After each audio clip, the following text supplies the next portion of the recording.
ইসলামের পাঁচটি ভিত্তির মধ্যে অন্যতম একটি ভিত্তি হলো হজ। নবী করিম সাল্লাল্লাহু আলাইহি ওয়াসাল্লাম ইরশাদ করেছেন, বুনিয়াল ইসলামু আলা খামস, শাহাদাতি আল্লা ইলাহা ইল্লাল্লাহ ওয়া আন্না মুহাম্মাদান আবদুহু ওয়া রাসূলুহু ওয়া ইকামিস সালাত ওয়া ইতাইজ যাকাত ওয়াল হাজ ওয়া সাওমিল রমাদান।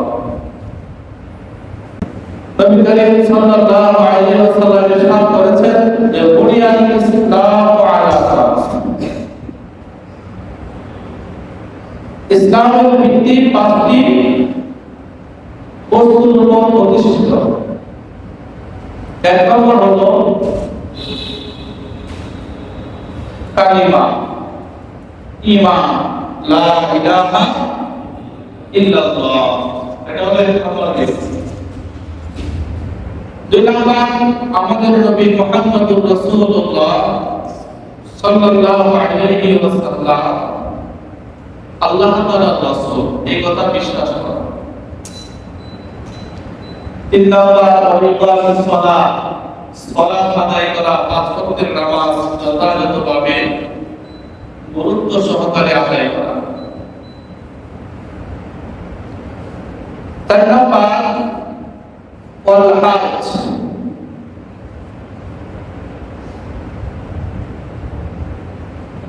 তিন নম্বর হলো যাকাত আদায় করা। চার নম্বর হজ, পাঁচ নম্বর রমজান মুবারকের সিয়াম পালন করা। কোন হাদিসে হজকে 5 নম্বর বলা হয়েছে, ওগুলি বিশুদ্ধ।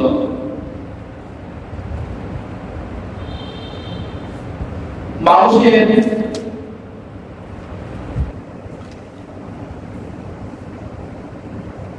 যে সমস্ত বিষয়গুলো মানুষ অন্তরে বিশ্বাস করে এবং মুখের দ্বারা স্বীকার করে, অন্তরে বিশ্বাস আর জবান দ্বারা কি স্বীকার করা, সেটা হলো ঈমান। অন্তরে বিশ্বাস স্থাপন করা, জবান দ্বারা স্বীকৃতি দেওয়া, এটা হলো লা ইলাহা ইল্লাল্লাহ। ইসলামে যে পাঁচটা বিষয়কে স্তম্ভ বলা হয়েছে, এই বিষয়টিকে দুই ভাগে বিভক্ত করা হয়েছে।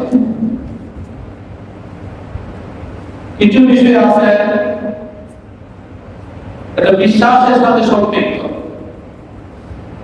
দেখা যায় না, বোঝানো যায় না, কিন্তু অন্তরে বিশ্বাস স্থাপন করতে হয়, জবান দ্বারা স্বীকার করতে হয়, ইতিবাদ বা বিশ্বাস রাখতে হয়। আরেকটা বিষয় হলো আমল বা ইবাদত।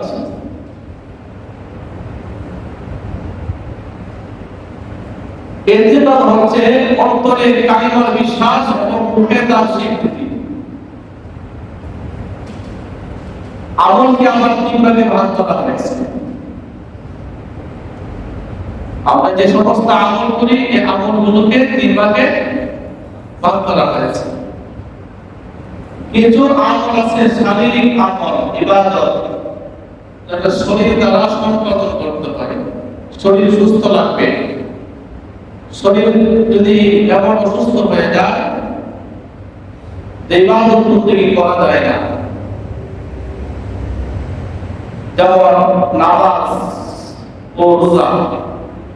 নামাজ পড়তে হলে শারীরিক সুস্থতা দরকার, রোজা রাখতে হলে শারীরিক সুস্থতা দরকার। এটাকে বলা হয় শারীরিক ইবাদত। ইবাদতের বদলে কিছু ইবাদত আছে, ইবাদতে মালি, আর্থিক ইবাদত, অর্থ সম্পদের মাধ্যমে ওই ইবাদত করতে হয়। সম্পদ নাই, ওই ইবাদত তার দ্বারা সংগঠিত হবে না। যেমন যাকাত প্রদান করা। যাকাত দিতে হলে নির্দিষ্ট পরিমাণ সম্পদের মালিক হতে হবে।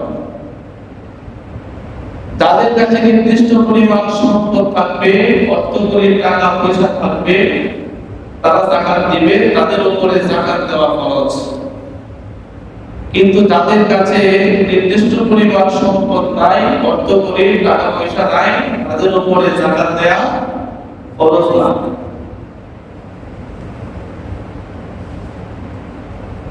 তাকে উৎসাহ করা যাবে না যাকাত দাও, তার উপর যাকাত দেওয়া কিনা ফরজ না।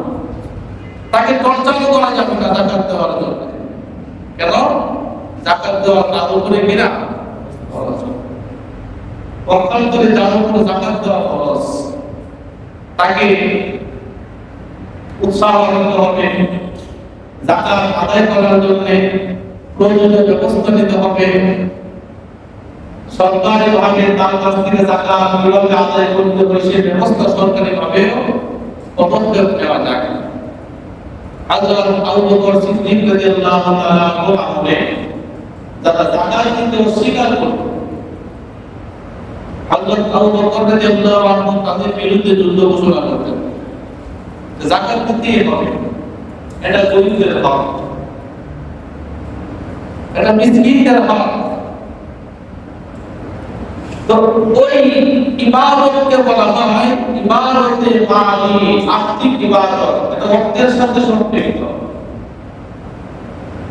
অর্থ নির্দিষ্ট পরিমাণ থাকলে যাকাত নামক ইবাদত তার দ্বারা করা সম্ভব। নির্দিষ্ট পরিমাণ সম্পদ না থাকলে যাকাত নামক ইবাদত তার দ্বারা কি করা সম্ভব হবে না। আর কিছু ইবাদত আছে, ইবাদতে মালি ও ইবাদতে বদলি, শারীরিক এবং আর্থিক ইবাদত। ওই ইবাদত করতে হবে শরীর সুস্থ রাখবে এবং অর্থকরীও থাকতে হবে, টাকা পয়সাও থাকতে হবে, সম্পদ থাকতে হবে। যদি এমন হয় তার শরীর সুস্থ, টাকা পয়সা নাই, তাহলে ওই ইবাদত করা যাবে না। অথবা শরীর সুস্থ না, টাকা পয়সা আছে, ওই ইবাদত তার করা সম্ভব হবে না। এমনই একটা ইবাদতের নাম হলো হজ পালন করা। এবং একটা সবার উপরে খরচ করা হয় না, শর্ত সাপেক্ষে।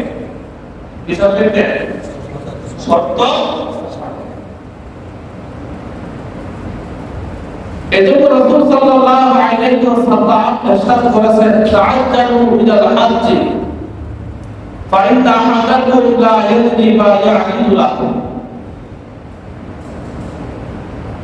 তোমরা যদি হজ করার মতো সামর্থ্য রাখো, হজ করার মতো এবিলিটি, হজ করার মতো অর্থ সম্পদ যদি তোমাদের থাকে এবং শারীরিক সুস্থতা হয়, যদি স্বাধীন হও, প্রাপ্তবয়স্ক হও এবং সুস্থ থাকো, তাহলে অতি তাড়াতাড়ি তোমরা হজ করো। শর্ত দিয়েছে কয়েকটা, খেয়াল করবেন। এক নম্বর শর্ত হলো যিনি হজ পালন করবেন তাকে মুসলিম মুমিন হতে হবে। কি হতে হবে? আবার বলেন কি হতে হবে? মুসলিম, মুসলমান, মুমিন হতে হবে। এক নম্বর শর্ত। কাফের বেলা যদি টাকা পয়সা থাকে, শারীরিক সুস্থ থাকে, একজন কাফের অমুসলিম হজ করতে পারবে না। ইসলামের বিধিবিধান তো তার জন্য না, যে মুসলিম তার জন্য ইসলামের বিধিবিধান। এজন্য হজ বাইতুল্লাহ জিয়ারত করবে মুসলমান, কোন অমুসলিম বাইতুল্লাহ জিয়ারত করতে পারবে না। এজন্য হজ পালন করতে হলে এক নাম্বার শর্ত তাকে মুসলিম হতে হবে। বলে কি হতে হবে? মুসলিম হতে হবে। দুই নাম্বার শর্ত, হজ পালন করার শর্ত, তাকে স্বাধীন হতে হবে। কি হতে হবে? স্বাধীন, গোলাম হওয়া যাবে না। অথবা যে দেশে বাস করে ওই দেশের সরকার কর্তৃক তার উপর কোনো ধরনের নিষেধাজ্ঞা থাকতে পারবে না। সরকার কর্তৃক নিষেধাজ্ঞা থাকে, যে কোনো রাষ্ট্রীয় যে কোনো সমস্যার কারণে নিষেধাজ্ঞা থাকে, তাহলে ওই বছর হজ স্থগিত করা যাবে। হজ পালন করার জন্য আরেকটা শর্ত হলো প্রাপ্তবয়স্ক পাবেলা। তার মানে নাবালেগ ছেলে মেয়েদের জন্য হজ ফরজ হবে না। নামাজ যখন নাবালেগ ছেলে মেয়েদের উপর ফরজ হয় না, হজ পালন করা নাবালেগ ছেলে মেয়েদের জন্য ফরজ হবে না। আরেকটা শর্ত হলো হজ পালনের জন্য সুস্থ থাকতে হবে, সুস্থ মস্তিষ্ক সম্পন্ন থাকতে হবে। পাগল হইলে টাকা পয়সা আছে, তার শরীরও ভালো, কিন্তু পাগল, মানসিক ভারসাম্য কঠিন, সে গোলামনা আজাদ স্বাধীন, তো পাগলের উপরে ইবাদত করতে গিয়ে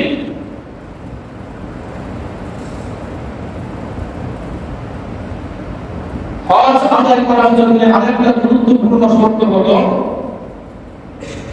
হজ্জে যাওয়ার যে খরচ, মনে করেন 5 লক্ষ টাকা লাগে হজ করতে, এই টাকা তার কাছে আছে, হজ্জে যাওয়ার মতো খরচ আছে, ওইখানে যতদিন থাকবে ততদিন থাকাকালীন সময়ের খরচাটিও তার কাছে আছে, এবং হজ্জে থাকাকালীন সময়ে তার পরিবার পরিজনে ভরণ পোষণ করার মতো টাকা পয়সা তার মধ্যে আছে, তখন তার উপরে হজ পালন করা হবে। এই যে শর্তগুলো বললাম, এই শর্তগুলোর মধ্যে থেকে যদি কোনো একটা শর্ত পাওয়া না যায়, একটা পাওয়া গেছে আরেকটা পাওয়া যায় নাই, তখন তার উপরে হজ পালন করা ফরজ হবে না। কারণ হজ মানুষের উপরে জীবনে একবারই ফরজ, বারবার ফরজ। নবী করিম সাল্লাল্লাহু আলাইহি ওয়াসাল্লাম সাহাবায়ে কেরামের সামনে হজ্জের বিধিবিধান নিয়ে আলোচনা করতেছিলেন। যদিও বাইতুল্লাহ তাওয়াফ জিয়ারত করার বিধান পৃথিবীর সৃষ্টির আগ থেকে, পৃথিবীর সর্বপ্রথম যে ঘর বাইতুল্লাহ নির্মিত হয়েছিল তখন থেকে বাইতুল্লাহ জিয়ারতের বিধিবিধান, তাওয়াফ করার বিধিবিধান আছে। কিন্তু আমাদের নবী মুহাম্মদুর রাসূলুল্লাহ সাল্লাল্লাহু আলাইহি ওয়াসাল্লামের জামানা থেকে শরঈ দৃষ্টিকোণ থেকে আল্লাহ তাআলা হজ ফরজ করেছেন নবম হিজরিতে। নবীজি মদিনায় হিজরত করার নবম বছরে আল্লাহ তাআলা হজ ফরজ করেছেন। এর আগে তাওয়াফ করতো, নবম হিজরিতে হজ ফরজ হলেও প্রথম বছর রাষ্ট্রীয় কাজে নবীজি মক্কা থাকার কারণে হজ পালন করার জন্য নবীজি যেতে পারেন নাই। হযরত আবু বকর সিদ্দিক রাদিয়াল্লাহু তাআলা আনহুকে হজ্জের আমির বানায়া নবীজি নবম হিজরিতে বাইতুল্লাহ জিয়ারত করার জন্য, হজ পালন করার জন্য নবীজি পাঠিয়েছেন।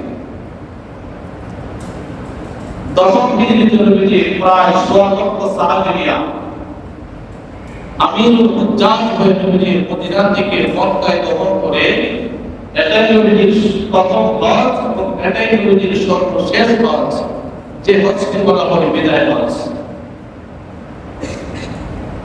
হজ যখন ফরজ হয়ে গেল, নবী সাল্লাল্লাহু আলাইহি ওয়াসাল্লাম সাহাবায়ে কেরামের সামনে হজ্জের বিধিবিধান নিয়ে আলোচনা করতেছিলেন। নবীজি যখন বললেন, হে সাহাবীরা, ইন্নাল্লাহা ফারাদা আলাইকুমুল হাজ্জা ফাহাজ্জু, আল্লাহ তাআলা তোমাদের উপর হজ পালন করাকে ফরজ করে দিয়েছেন, কাজেই তোমরা অতি তাড়াতাড়ি হজ পালন করো। নামাজের বিধান যেমন ফরজ, হজ্জের বিধান যেমন ফরজ, যাকাতের বিধান যেমন ফরজ করেছেন আল্লাহ, হজ পালন করার যেমন ফরজ করেছেন আল্লাহ, কাজেই তোমরা হজ পালন করো। একজন সাহাবী দাঁড়ায় বললেন, ইয়া রাসূলুল্লাহ, হজ কি প্রতি বছরই করতে হবে? কেন বলেন? নবীজি বলছেন, তোমরা তোমাদের উপর আল্লাহ তাআলা হজ ফরজ করেছেন, তোমরা কি করো? বলেন না, কি করো? হজ পালন করো। তো হজ পালন করলে হয়ে যেত, সময় হলে হজ করতো। বাস একজন সাহাবী দাঁড়ায় বলতেছেন যে হুজুর হজ কি প্রতি বছর করতে হবে? নবীজি কথা বললেন না, চুপ রইলেন। সাহাবী আবার জিজ্ঞাসা করলেন হুজুর হজ কি সব সময় করব? নবীজি কথা বললেন না, চুপ রইলেন। আবার বলছেন যে হুজুর হজ কি প্রতি বছর করতে হবে? নবীজি কথা বললেন না, চুপ রইলেন। কিছু মানুষ আছে সমাজে অনন্তকে কষ্ট করে, আছে না? অনন্ত কষ্ট করে, বারবার কষ্ট করার একটা বিরক্তিকর স্বভাব। কিছু অসমর্থিক কুসা কষ্ট করার করে কুসা দিয়ে রেখেছে হুজুরে জানে, এমন আছে অনেক মানুষ। এগুলো কত বারবার যখন দেখতেছেন যে এটা প্রশ্ন আপনি কাউকে করছেন, উনি সহসায় উত্তর দিতে চাচ্ছেন না, আবার তাদের উৎসাহ বিভিন্ন ভাবে তাদের বিব্রত করা, এটা ঠিক না। নবীজিকে জিজ্ঞাসা করলেন হুজুর বারবার কি হজ করতে হবে? প্রতি বছরই করতে হবে? কয়েকবার জিজ্ঞাসা করার পর নবীজি বললেন না, প্রতি বছর করতে হবে না। যদি আমি বলতাম হ্যাঁ, তাহলে তোমাদের উপর এই হজ পালন করা প্রতি বছরই ফরজ হইতো, এটা তোমাদের জন্য কষ্টকর হয়ে যাইত। কি বলেন, কষ্ট হইতো না? প্রতি বছরই যদি হজ করা লাগে, 5 ওয়াক্তের নামাজ পড়লে দেয়া পয়সা লাগে না। আল্লাহ কিসে বুঝুন যেটা বসে যায় নামাজ হয়ে গেছে বা ধরে নামাজ পড়তে পারে, টাকা পয়সা লাগে না, ওই দিয়েই পড়ে না। হজ করতে গেলে এখান থেকে মক্কা যেতে হবে, টাকা পয়সা তো না করতে পারবে। একবার বলার জীবনে ওইটাই তো নাকি করা। নবীজি বললেন তোমার প্রশ্নের প্রেক্ষিতে আমি চুপ থাকলাম, কারণ হলো যদি আমি তোমার প্রশ্নের জবাবে হ্যাঁ করতাম তাহলে তোমাদের উপর প্রতি বছর হজ করা ফরজ হইতো। এজন্য আমি তোমাদের প্রশ্নের কোনো জবাব দেই নাই, চুপ রইলাম। এর দ্বারা শিক্ষা দিলেন কোন বিষয়ে অনন্তর কষ্ট করা যাবে না। হযরত মুসা আলাইহিস সালামের জমানায় একটা বিচার কার্য সম্পাদন করার জন্য মুসা নবী আল্লাহ তাআলার পক্ষ থেকে নিযুক্ত হয়েছে। আল্লাহ জানাইছেন তার উম্মত বনি ইসরাঈলকে যে এই বিচার কার্য সঠিকভাবে সম্পাদন হয়ে যাবে তাদেরকে বলো একটা গাভী জবাই করার জন্য। কি জবাই করতো? গাভী। এটা গাভী জবাই করার জন্য বলো। হযরত মুসা তাদেরকে বললেন তোমরা একটা গাভী জবাই করো। বনি ইসরাঈল এত বিশৃঙ্খলতা ছিল, বারবার দিলে গাভীটা কেমন, বয়সটা কেমন হবে, রং কেমন হবে, দেখতে কেমন হবে, বিভিন্ন ধরনের প্রশ্ন জর্জরিত করলেন। আল্লাহ তাআলা তাদের প্রশ্ন করে প্রশ্ন জবাব কিভাবে দিয়েছে, গাভীটা এমন এমন হতে হবে, এমন ভাবে পালন করতে হবে যে লোকটা ইয়েতিম, এই গাভীটা কিনলে যেন সে লাভবান হয়, গাভীটা হতে হবে হলুদ বর্ণের, এমন গাভী হতে হবে যে গাভীটি কোনো পুরুষ স্পর্শ করে নাই। আল্লাহ তাআলা কাজ করে করে দিয়েছে। এমন গরু পাওয়া, গাভী পাওয়া কঠিন না। সামনে কুরবানি আসতেছে, যদি আল্লাহ তাআলা এমন শর্ত করে দিত এবারে তুমি গাভী রাখবে, ওজন কুরবানি দিতে পারবে। নবী সাল্লাল্লাহু আলাইহি ওয়াসাল্লাম বললেন আল্লাহ তাআলা তোমাদের উপর হজ ফরজ করেছেন, তোমরা হজ পালন করো। কাজেই হজ পালন করা ব্যক্তির সামর্থ্য থাকলে তার জীবনে একবার পালন করা হলো ফরজ। একবার পালন করা ফরজ। বছরে বছরে হজ পালন করা ফরজ না, টাকা পয়সা থাকলেই বারবার দেওয়া হবে। জীবনে একবার পালন করছে, ফরজ দায়িত্ব আদায় হয়ে গেছে। পরবর্তীতে যদিও করেন এটা নকল হবে, ফরজ না। নবী করিম সাল্লাল্লাহু আলাইহি ওয়াসাল্লাম বলেছেন তাআজ্জালু ইলাল হাজ্জি ফা ইন্না আহাদাকুম লা ইয়াদরি মা ইয়াহিদু লাহু। হে আমার উম্মত, তোমাদের উপর আল্লাহ তাআলা হজ ফরজ করে দিয়েছেন, কাজেই তোমরা হজ পালন করো অতি তাড়াতাড়ি। কারণ মানুষ জানে না কখন তার দুনিয়ার জীবন শেষ হয়ে যাবে। কি বলেন, জানেন?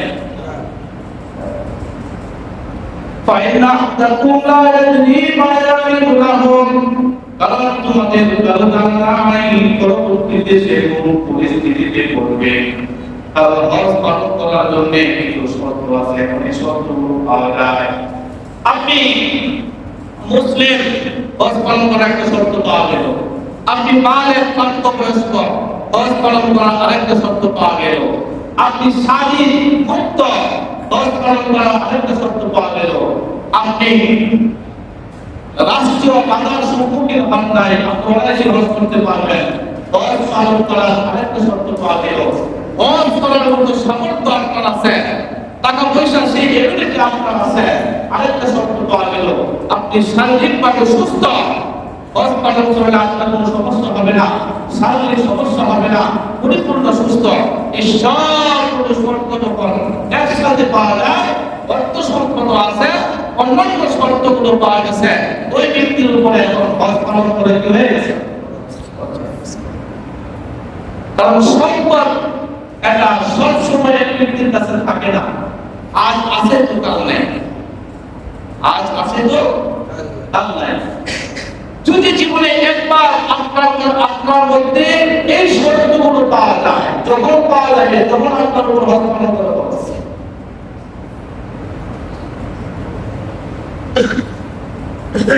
বলে বলো, এখন আপনার উপর খরচ আছে। এখন যে যে শর্তগুলো বললাম, শর্ত অনুযায়ী যদি আপনি হজ পালন করার উপযোগী হন, তাহলে অতি উচিরে হজ্জের মৌসুম চলতেছে, যে কোনো পদ্ধতিতে হয় হজ্জে যাওয়ার মতো যে কোনো সিস্টেম আপনি অবলম্বন করে হজ্জে যাওয়ার প্রস্তুতি নিতে হবে। যদি কোনো কারণে পারা না হয়, আগামী বছর যাওয়ার পূর্ণ এরাদা, ইচ্ছা, নিয়ম অন্তর রাখতে হবে। আগামী বছর অবশ্যই যাবো, কোনো ছল চাতুরি করবো না, তার বাহানা করবো না। আগামী বছর আল্লাহ যদি আমাকে হায়াত দেয়, অবশ্যই আমি আগামী বছর করতে যাবো, এই নিয়ম রাখতে হবে। অথবা সাথে সাথে আপনাকে এই উচিত করতে হবে, আপনার উত্তরাধিকার যারা আছে, ছেলে মেয়ে, আপনার মৃত্যুর পরে যারা আপনার সম্পদের মালিক হবে, তাদেরকে আপনার উচিত করতে হবে যে আমার উপর তো হজ ফরজ হয়ে গেছে, যে কোনো কারণে হোক আমি এই বছর হজে যেতে পারি নাই, আগামী বছর যাবো, আল্লাহ যদি বাঁচায় রাখেন। যদি আমি বেঁচে থাকতে না পারি, আমি যদি মারা যাই, আল্লাহ যদি আমার হায়াত না দেয়, আমি যদি মারা যাই, তাহলে আমার পক্ষ থেকে তোমরা হজ পালন করবে, হজ পালন করাবে। এটা উচিত করে যাওয়া মৃত্যুর উপরে ওয়াজিব। আল্লাহ তাআলার কাছে আসামির কাজ করেছে দাঁড়াতে হবে। এর ভিতরে আগামী বছর হজ আসার আগে যদি বাবা মারা যায়, তখন তার পরিত্যক্ত যে সম্পত্তি থাকবে, তার ওয়ারিসরা সম্পত্তির ভাগ নেবে না? কি বলেন, নেবে না? এই যে ব্যক্তি ওসিয়ত করে গেল, ওসিয়ত করার কারণে এখন তার পরিত্যক্ত সম্পত্তির 3 ভাগের 1 ভাগ ওই ব্যক্তির। ওসিয়ত করার কারণে, কি করার কারণে? ওসিয়ত যদি না করতেন তাহলে ওই 3 ভাগের 1 ভাগ আর আনতেন না। ওসিয়ত করার কারণে আপনি যে আপনার উপার্জিত অর্থ সম্পদ, আপনি আপনার পরিশ্রম করে আপনার রক্তকে পানি করে যে সম্পদ আপনি গড়েছেন, মৃত্যুর সাথে সাথে আপনার উত্তরাধিকার যারা থাকবে তাদের হয়ে যায়, আপনার থাকবে না। কিন্তু ওসিয়ত করার কারণে পুরাটাও আপনার হবে না, 3 ভাগের 1 ভাগ আপনার। এখন যদি দেখা যায় 3 ভাগের 1 ভাগ দিয়ে আপনার হজ্জের কার্যক্রম সম্পাদন করা সম্ভব, বিশাল বসেছে বিমান ভাড়া, যাদের পাঠাবেন তার পূর্ণ খরচ, তার পরিবারের খরচ, ওইখানে যে কদিন থাকবে ওই দিনের খরচ, যদি তার 3 ভাগের 1 ভাগ দিয়ে যদি করা যায়, তাহলে ওই 3 ভাগের 1 ভাগ সম্পদ বৃদ্ধি করে হলেও উচিতকৃত ব্যক্তির সেই উচিত করা হজ পালন করা তার উত্তরাধিকারীদের উপরে ওয়াজিব আবশ্যক। কথা বুঝতে পারছেন? হ্যাঁ, পক্ষান্তরে সম্পদ তো ভাগ করেছেন তিনটা, কিন্তু 3/1 মধ্যে এমন দেখা গেছে এই সম্পদ বিক্রি করলে অথবা নগদ টাকা পয়সা এমন পরিমাণ আছে 3/1 যে এই 3/1 দেওয়া হজ্জে যাওয়ার মতো খরচ নাই। হজ্জে যাওয়ার মতো কি নাই? এই পর্যায়ে উত্তরাধিকারীদের উপর আবশ্যক নয়, ওয়াজিব নয় যে তার কাছে পুরা করা। এর বলছেন বিষয়টা যে সম্পদ আপনি আপনার রক্ত পানি করে আপনার শরীরের ঘাম ধরে আপনি উপার্জন করছেন, কোন কারণে আপনি কষ্ট করতে পারেন না, উচিত করছেন, মৃত্যুর পরে আপনি 3/1 সম্পদ দিয়া আপনার হজ্জে যাওয়ার মতো খরচ হয় না, এখন বলবলা আপনার সম্পদ দেওয়া যাচ্ছে, এখন তাদের উপরে আবশ্যক হয় না যে এই তাদের সম্পদ থেকে কিছু বাড়ায় দিয়া বাবা মসজিদ পুরা করা আবশ্যক না। এটা আবশ্যক না। তাহলে দেখেন দুনিয়ায় থাকতে এই সম্পদ গুলো আপনি কোন কোন খাতে ব্যয় করছেন, কি কারণে কার জন্য রেখে গেছেন, কতটুকু রেখে যাওয়া দরকার আর কতটুকু নিজের জন্য রাখা দরকার। তবে আদর্শ সন্তান দ্বারা বাবার সুসন্তান দ্বারা তারা চিন্তা করবে, তারা কি করবে? চিন্তা করবে। তুতাওয়াঙ্গার বস্তি আলমালেমা কি জবানা গাফিল সুদা জাহালেমা। বাবা কবর থেকে দেখবে আমার সন্তানেরা আমার রেখে দেওয়া সম্পত্তি তারা ভোগ করতেছে, আমার পরিশ্রম করা সম্পত্তির টাকা পয়সা তারা ভোগ করতেছে। আমি তাদের কাছে উচিত করে গিয়েছিলাম যে আমার জন্য হজ যেন পালন করা হয়, যেন আমি করতে পারি নাই, তারাই তো আমার সম্পদ ভোগ করতেছে।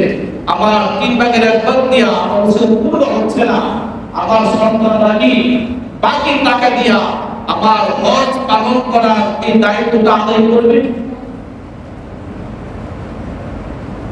রাজনীতি পর্যন্ত থেকে এগুলো বড় বড় চিন্তা করবে। যদি কেউ না বলে সন্তানেরা তারপর রেখে যাওয়া 3/1 দিয়া আদায় হয় না, এবং আমাদের পক্ষে যে সম্পদ আসছে আমরা সম্পদ বিক্রি করে আমরা বলে ভোগ করে দেব না।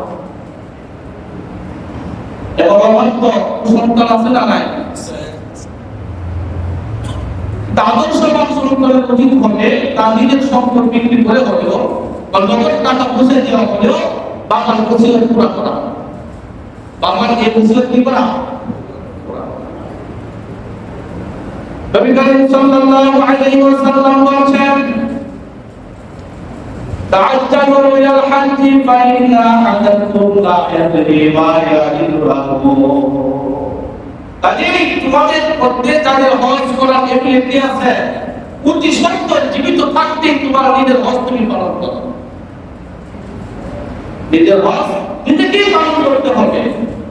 আরেকজনের উপরে আপনি ভার দেওয়া যাইবেন, নিজের আমল তুমি নিজে করতে পারলেন না, দুনিয়ার কাজে ব্যস্ত থাকা আরেকজনের কাছে ঠেকা লাগতো না, আপনার পক্ষ থেকে আদায় ঠেকা লাগতো না। এর বাস্তবতা আমাদের চোখের সামনে দেখতেছি, তো চোখের সামনে তো এগুলো ঘটতেছে।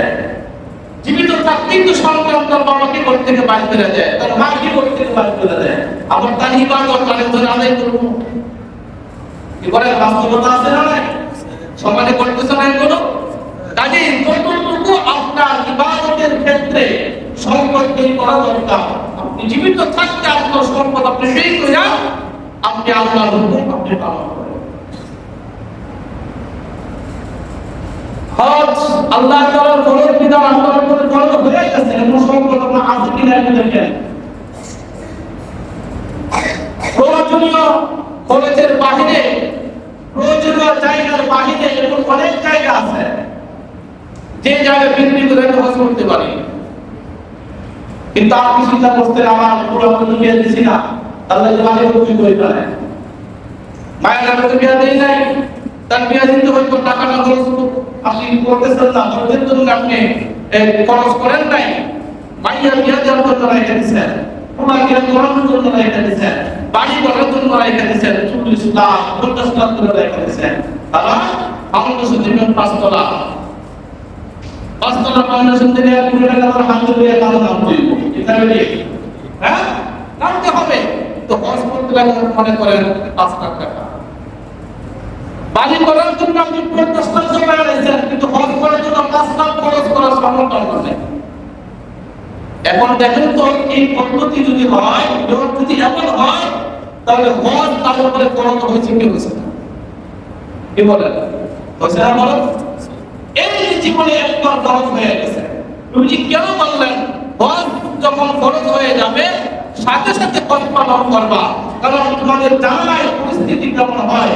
এমন হতে পারে সামনের বছর তুমি হজ্জের নিয়ত করেছো, সামনের বছর আসার আগেই তুমি অসুস্থ হয়ে গেছে, টাকা আছে কিন্তু অসুস্থ, হজ করতে পারবে না। অথবা সুস্থ মানুষ, টাকা নাই, খরচ হয়ে গেছে, তো হজ তো আপনার উপর খরচ। সারা জীবনে অনেক সময় দিয়ে পরিবার সম্পদ থাকে, যখন হবে তখনই খরচ হয়ে যাবে। যতদিন পর্যন্ত আপনি আদায় না করবেন, হজ পালন না করা জন্য আল্লাহ তাআলার কাছে আপনাকে দায়ী রাখতে হবে। আল্লাহ তাআলার পাশাপাশি বাদ করে আপনাকে দাঁড়াতে হবে। নবী করিম সাল্লাল্লাহু আলাইহি ওয়াসাল্লাম বলেছেন, মান হাজ্জা ফালাম ইয়ারফাস ওয়ালাম ইয়ারসুক রাজাআ কায়াউমিন ওয়ালাদাতুহু উম্মুহু।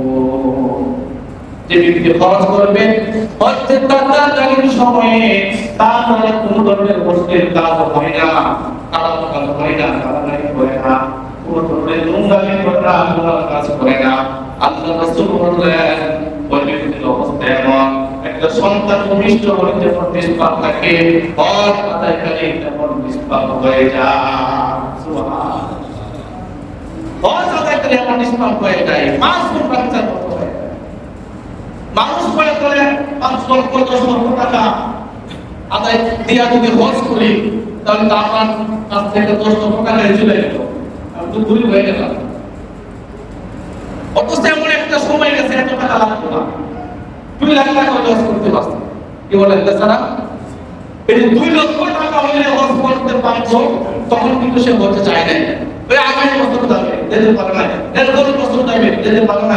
এভাবে আগামী বছর হয়ে গেছে 4 লাখ, এরপর বছর হয়ে গেছে 6 লাখ, তবে প্রতি বছর বাড়তেই থাকে। এরপর তো আলো খরচই থাকে যাবে, কারণ এরপর তো খরচ হয়ে গেছে। তো কথা বলতে চাই, এরপর তুই যে 2 লাখ সময় তার হজ খরচ হয়ে গেছে, তুমি যে বলছো হজ খরচ হয়েছে, তাড়াতাড়ি খরচ করো। মেয়ের বিয়ে তো হবে, আরে নিজের হজ নিজের খরচ আদায় করো।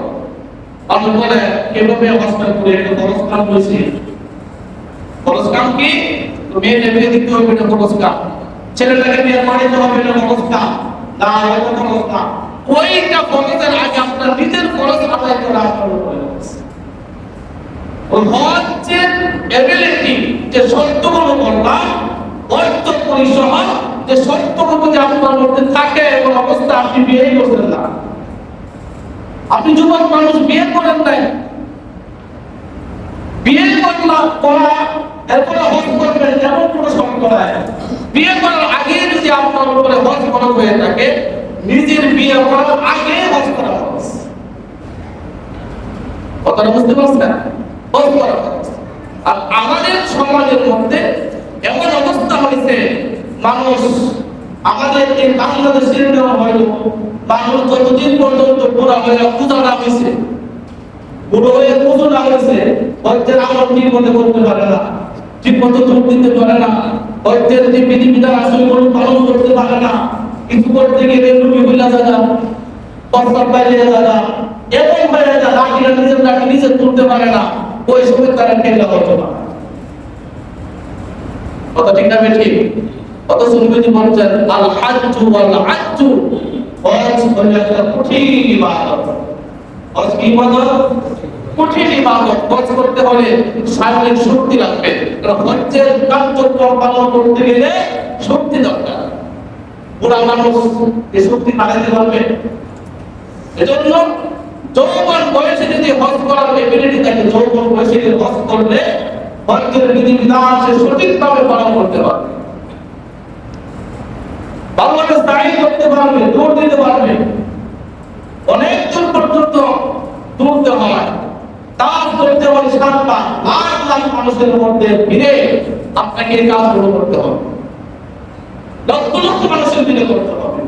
লক্ষ লক্ষ মানুষের ভিড়ে এই কাজগুলো করলে সত্যি দরকার না? চতুর্দিক থেকে আমরা ধাক্কা দিব, আমাদের করে পিছনে দেবেন না। যদি বয়স্ক মানুষ হয়, হয়তো কাজটা ঠিক মতো করতেও পারবে না। এজন্য রাসূল সাল্লাল্লাহু আলাইহি ওয়াসাল্লাম বলেছেন, যে ব্যক্তি এত কষ্ট কইরা আল্লাহ তাআলার বিধান হজ পালন করলো, আল্লাহ তাআলা দেখেন কোন বান্দার পরিশ্রম বেশি হজ পালনের ক্ষেত্রে। যে বান্দার পরিশ্রম বেশি, আল্লাহ তাআলা তার জাযা কি দিবেন, তার বদলা কি দিবেন? নবীজি বলেন তার বদলা একমাত্র জান্নাত ছাড়া কিছুই হতে পারে না। জান্নাত থেকে কেবল তার বদলা, জান্নাত থেকে কেবল তার প্রতিদান, আর কোনো প্রতিদান হতেই পারে না। পক্ষান্তরে কোন ব্যক্তির কাছে এত কিছু থাকার পরেও হজ্জে যাওয়ার মতো সামর্থ্য থাকার পরেও যদি কোনো ব্যক্তি হজ পালন না করে, হজ যদি আদায় না করে, নবীজি বলছেন ওই ব্যক্তি ইহুদি হয়েও বলো বা খ্রিস্টান হয়েও বলো, কিন্তু আমাদের কিচ্ছু যায় আসে না। রাসূল বলেন, এজন্য এই দুনিয়ার জীবন তো ক্ষণস্থায়ী, টাকা পয়সা তো নিজেই রুজি করতেছেন। আমাদের যদি সেই মিলিয়ে থাকতো আমরা অবশ্যই সেই হজ পালন করতাম, অবশ্যই করতাম। মুসলমান মাত্র আল্লাহর হুকুম পালন করবে। সম্পদ আল্লাহ দিয়েছেন, আল্লাহর রাস্তায় আপনাকে খরচ করতে হবে। আল্লাহর হুকুম পালন করার জন্য যদি সম্পদ খরচ করতে হয়, সম্পদ খরচ করতে হবে, কারণ এই সম্পদ আপনাকে জান্নাতে নেবে, আবার এই সম্পদ আপনার জাহান্নামে যাওয়ার কারণ হবে। কথা ঠিক যাবে কি? কাজে হজ নামক এই মহান বিধানকে যথাযথভাবে আদায় করতে হবে। আজকে জিলহজ মাসের 26 তারিখ, আর কয়েকদিন পরে কিন্তু জিলহজ চলে আসবে। এই জিলহজের 8 তারিখ থেকে হজ্জের মূল কার্যক্রম শুরু। যাদের হজ করার বিরতি আছে, কোনো অলসতার কারণে বছর যেতে পারেন না, আগামী বছরের জন্য আন্তরিক নিয়োগ করেন। আল্লাহ আমাকে হায়াত দেন, আমি আন্তরিকভাবে নিয়োগ করতেছি আগামী বছরে আমি হজ্জে যাব। অনেকেরই সেই সামর্থ্য আছে, কিন্তু নিয়তের অভাব। নিয়তের নাম হলো ইস্তাগফার। নিয়ত করলে, আন্তরিকভাবে নিয়ত করলে হজ্জে যাওয়ার মতো সামর্থ্য যদি তাকে অবশ্যই যেতে পারে। জিলহজ মাসের প্রথম 10টা দিন খুবই গুরুত্বপূর্ণ দিন, আল্লাহ তাআলার কাছে অনেক মর্যাদার দিন। প্রথম 10টা দিনে আল্লাহ তাআলার কাছে অধিক পরিমাণ ইবাদত যারা করবে, আল্লাহ রাসূল বলেন এই 10টা দিন রাতের ইবাদত আল্লাহ তাআলার কাছে সবের বদলের রাতের চেয়েও বেশি সওয়াব করা হবে। সুবহানাল্লাহ। সবের বদলে ইবাদত করলে যে পরিমাণ সওয়াব, রাত ইবাদত করলে জিলহজের প্রথম 10 দিনের রাতে ইবাদত করলে আল্লাহ সওয়াব দেন। নফল রোজা যদি রাখেন, আল্লাহ তাআলা নফল রোজার বদৌলতে, একটা রোজার বদৌলতে এক বছর সওয়াব দেন। সুবহানাল্লাহ। বেশি বেশি করে তাকবীর পাঠ করা, আল্লাহ তাআলার প্রশংসা করা, তাসবিহ তাহলিল জিকির আজকার করা, লা ইলাহা ইল্লাল্লাহ আল্লাহু আকবার, এই তাসবিহ পাঠ করা, বেশি বেশি করে আইয়ামের তাসবিহের দিনগুলো আসছে, বেশি বেশি করে তাকবীর করা, আল্লাহু আকবার আল্লাহু আকবার, লা ইলাহা ইল্লাল্লাহ আল্লাহু আকবার আল্লাহু আকবার ওয়া লিল্লাহিল হামদ, এই তাসবিহগুলো পাঠ করা। যেহেতু আমরা জিলহজ মাস আসলে কুরবানি দেওয়ার জন্য সবাই পাগল থাকে, কি বলেন? কুরবানির পশু কেনার জন্য সবাই আগ্রহে থাকে, টাকা জমা থেকে কুরবানি দেওয়ার পাশাপাশি নবীজি যে বিধানগুলো রাখছেন যে জিলহজ মাসের 10টা দিন আর কিছু আমল আছে, এই আমলগুলো তো করা দরকার, কি বলেন? দরকার না?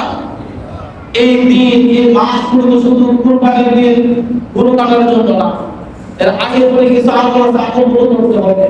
জিলহজের চাঁদ যখন আকাশ উদিত হবে তখন থেকে তারা কুরবানি দিন তাদের হাত পা রোগা কাটবে না, শরীরের কোনো চুল কাটবে না, এদিকে ইহরামকারীদের অবস্থান মতো রাখবে। যারা কুরবানি দেওয়ার সামর্থ্য নাই, তারাও যদি তাদের পরিবেশে, তাদের রঙে, তাদের ভঙ্গে নিজেকে রান্নায় আল্লাহ তাআলা তাদেরকে কুরবানির সওয়াব দান করবেন। সুবহানাল্লাহ। তাহলে জিলহজ্জের প্রথম 10টা দিন আল্লাহর কাছে গুরুত্বপূর্ণ। আল্লাহ 10 দিনের কসম খাইছেন, ওয়াল ফাজরি ওয়া লায়ালিল আশরি, সকালের কসম, 10 রাত্রির কসম। ওই 10 রাত্রি হলো জিলহজ মাসের প্রথম 10টা। সুবহানাল্লাহ। আমরা এই বিষয়ে কোনো আমাদের পদক্ষেপ নাই, ইবাদত বন্দেগীর পরিবর্তন নাই। আমরা শুধু এই 10 তারিখে আমাদের গুরু করতে হবে, গুরু কিনতে হবে, এটার আলোচনা আজকে মাস করি ওই কি করি না। তা আমাদের আমলের যেখানে যে আমল যেভাবে করা দরকার ওইগুলো করতে হবে। হজ পালন করা দরকার, হজের এমনিটি থাকা সত্ত্বেও আপনি হজ করতেছেন না। যাকাত দেওয়া দরকার, যাকাত দেওয়ার মধ্যে এমনিটি থাকা সত্ত্বেও আপনি যাকাত সঠিকভাবে আদায় করতেছেন না। কিন্তু কুরবানি আপনি দিতেছেন, আপনি লেন চলে তারপরে কুরবানি দিতেছেন, এমন লোক আছে না নাই? এত দরকার নাই তো লোক বললে কুরবানি দেওয়া লাগবে, এত তো দরকার নাই। আল্লাহ তাআলা একবারে এই সময় করে দিয়েছেন, এত লোক তুলে করো। সামর্থ্য থাকলে করবেন, সামর্থ্য নাই করলাম না। কথা বুঝতে পারছেন? আপনি নিজের উপর নিজে ওয়াজিব করে দিয়েছেন, যার উপর কুরবানি ওয়াজিব নাই, কিন্তু নিজে যেভাবে টাকা পয়সা জমা করে কুরবানির জন্য কিনা হয়েছে, কিন্তু এখন তার উপর এই কুরবানি জমা করাই আছে, করণে লাগবে। তাহলে ইবাদত বন্দেগী যেভাবে করা দরকার সেভাবেই করতে হবে। আমলও যাবে না, পেছানো যাবে না, গল্প করা যাবে না, বিশুর করা যাবে না। আল্লাহ তাআলা আমাদের সবাইকে সঠিক পথে আনুন।